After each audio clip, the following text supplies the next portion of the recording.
By far the most terrifying part of the movie was please get a horror movie that shakes things up for once! Anyway, is the Boogeyman worth watching? So today we're talking about the Boogeyman. Not to be confused with the Boogeyman from 1974, or the Boogeyman from 1980, or the Boogeyman from 1982, the Boogeyman 2 from Return of the Boogeyman from 2012, or The Boogeyman, which came out earlier this month, is a horror movie directed by Rob Savage, based on a short story by Stephen King. Essentially it follows a teenage girl who does have a name, I just don't remember it. Basically, she's still reeling from the recent passing of her mother, struggling to move on, along with her father who's a therapist and her younger sister named Sawyer. See, that name I actually remember because, you know, it has soy in it. Soy? Get it?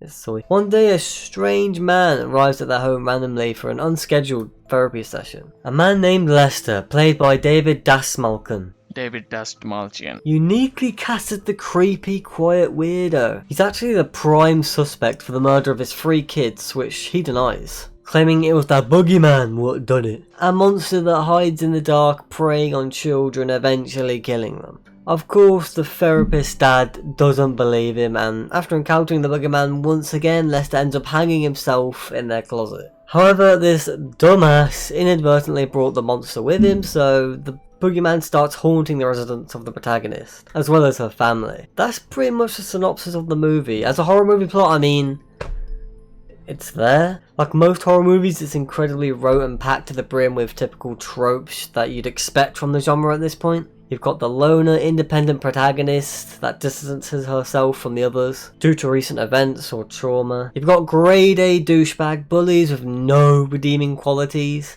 They're just pure evil. And of course, jump scares. Who can forget the jump scares? This movie has plenty enough to make even Freddy Fazbear blush, and that's saying something. Look, there's nothing inherently wrong with tropes. I mean, they exist for a reason. If it's a notable trope, that means it has been used successfully at one point. Keyword has, because once you've seen it a million times, it becomes boring and predictable. Case in point, this goddamn movie. If you want to use tropes, then at least find a way to twist them so the viewer's expectations can be subverted. But nope, this movie doesn't do that. They've read the book on how to make modern horror movies and copied it word for word, like copying of a kid's homework before class. Remember when I said this film was based on a Stephen King short story? You can really tell, as this movie feels really padded out. This is especially noticeable halfway in, when it really begins to drag. You know that horror movie cliche where the characters in the movie remain skeptical way longer than they reasonably would? I'm just gonna keep doing this. Like seriously, the younger sister keeps getting injured and thrown around by the monster. The house starts getting weird mouldy growths on the ceilings and walls. And what's worse is that it's the same type of decay as the house of the guy who hung himself earlier in the movie, Lester. At one point the protagonist goes to that very house, sees the various growths, and meets the mother who also believes in the Boogeyman's existence. Yet she still doesn't believe it exists, like...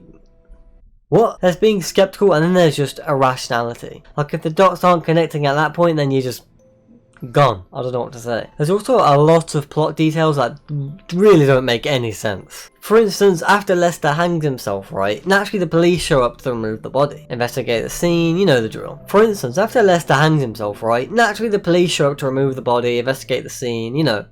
Standard police procedure. Except they must be horrible at their job because they end up leaving several pretty damn important pieces of evidence. Lester leaves behind a notebook containing a drawing of the monster, his side of the story, you know, stuff like that. Whereas the protagonist, Sadie, that's her name, eventually finds underneath a settee. So first of all, I'm surprised it took her this long, or anyone in the house for that matter, that long to find it, considering they find it like halfway in the movie. And second of all, did the police just not think to look under there? Hell, that's not even the worst part. Sadie also gets hold of a recording between her father and Lester during their session. Huh? I mean, it's not even locked away in a safe, she just finds it in a drawer, unlocked. Pretty careless on her dad's part, considering he's legally obligated to keep the conversations private between him and the clients. Also, why does he even have it and not the bloody police? I mean, there's other nonsensical stuff too. For some reason, Lester's house is just openly available to the public, even after a brutal murder took place because Sadie just casually walks in.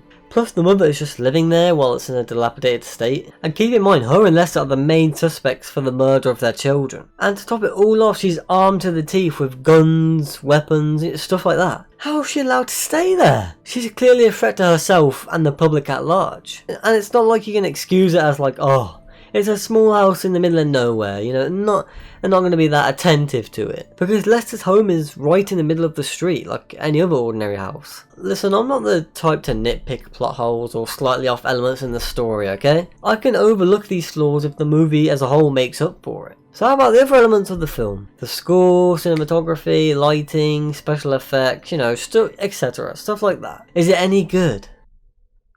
I'm just going to keep doing. In fairness, there is one moment in the film that I liked a little bit. There's a scene in the movie where the lights go out, and so Sawyer has to light up the room by shooting an arrow in the game she's playing in order to see the boogeyman. That was a pretty neat use of lighting, I'll give them that. It's also in the same scene that she gets flung at the TV by the monster, which is kind of unintentionally hilarious. Like, she gets dragged off screen for a few seconds and then she just yeeted across the room, like... Which I think was supposed to be a shock moment, but for me it was just kind of funny. I don't know, maybe I'm a psycho, but it's just the way it was shot. Like, I wish I could show you footage.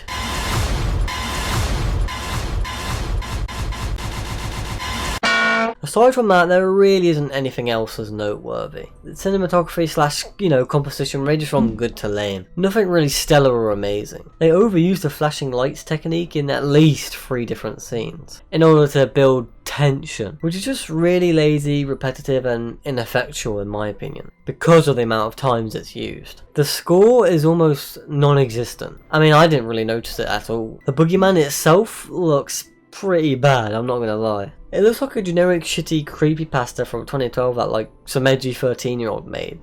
Like, to be honest, give me Slenderman over this abomination any day. But yeah, it's not even bad. I mean, it's just another generic oatmeal horror movie. It goes in and out and you'll forget you even watched it after a couple of weeks. That seems to be a trend of a lot of horror movies recently, and I'm just sick of it, man.